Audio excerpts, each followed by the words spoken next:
Estruturas de repetição. Como o próprio nome já diz, essas estruturas de repetição servem para repetir um determinado trecho de código e esse trecho vai ser repetido até que uma condição seja satisfeita. E esses laços de repetição são conhecidos como loops ou looping. A primeira estrutura de repetição que nós vamos ver é a estrutura de repetição para. Ela é usada quando já se sabe o número de vezes que aquele trecho de código vai se repetir. E aqui no exemplo, nós temos o comando 1, que será executado utilizando a variável i como variável de controle, e o seu conteúdo vai variar do valor inicial até o valor final de 1 em 1, incrementando automaticamente. Neste outro exemplo, nós temos comando 1 e comando 2, que serão executados utilizando a variável de controle j, e o conteúdo vai variar do valor inicial até o valor final, de 1 em 1, incrementando automaticamente. Aqui nós temos a sintaxe dessa estrutura de repetição para, onde nós temos a palavra reservada para, a variável de controle, início, fim e o passo, que geralmente vai ser um incremento. E aqui nós temos as instruções que serão repetidas até satisfazer uma condição. Exemplo 1. Neste exemplo, nós temos o comando escreva, que será executado 10 vezes e vai variar de 1 até 10. Assim, serão apresentados na tela os valores de i, que serão 1, 2, 3, 4, 5, 6, 7, 8, 9 e 10. Será uma sequência de números porque está variando de 1 em 1. Neste segundo exemplo, o comando escreva vai ser executado 5 vezes e vai variar de 1 a 9 de 2 em 2.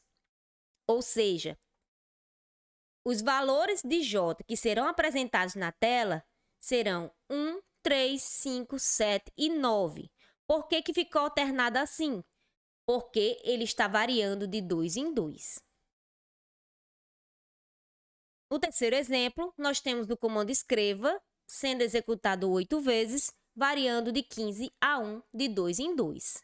Aqui, nós vamos ter um decremento a partir do valor 15, certo? Então, os valores de j que serão apresentados na tela serão 15, 13, 11, 9, 7, 5, 3 e 1. Sempre variando de 2 em 2, né? E aqui agora nós temos a estrutura de repetição enquanto, que, diferente da estrutura anterior, ela é utilizada quando não se sabe o número de vezes que aquele trecho de código vai ser repetido. E aqui nós temos a sintaxe dessa estrutura de repetição enquanto. Então, enquanto aqui, né, a palavra reservada enquanto, o valor aqui for verdadeiro, vai executar o bloco de instruções. Ou seja, a condição é no início da estrutura. Então, aqui nós temos o nosso primeiro exemplo. Enquanto a condição for verdadeira, o comando 1 será executado. Exemplo 2. Enquanto a condição for verdadeira, o comando 1, o comando 2 e o comando 3 serão executados. Então, aqui nós temos mais um exemplo do comando enquanto, né? Dessa estrutura de repetição enquanto. Então, enquanto x for menor do que y, isso daqui será executado. E quando é que essa estrutura de repetição vai parar? Quando esta condição for falsa. Ou seja, quando x for maior do que y, aqui para de repetir esse trecho de código. E agora nós vamos ver a estrutura de repetição repita. Ela é bem semelhante à estrutura enquanto. Ela também é utilizada quando não se sabe o número de vezes em que o trecho de código vai ser repetido. Mas, diferente da estrutura enquanto, que nós tínhamos a condição no início da estrutura, na estrutura de repetição repita, nós vamos ter essa condição no final, tá? Então, outra diferença entre o repita e o enquanto é que os comandos serão repetidos pelo menos uma vez, já que a condição de parada se encontra no final. Então, aqui nós temos um exemplo deste comando repita. Então, aqui o que é que vai acontecer? Repita os comandos até que a condição se torne verdadeira. E aqui nós temos a sintaxe do comando repita, ou seja, repita o bloco de instruções até que o valor seja verdadeiro.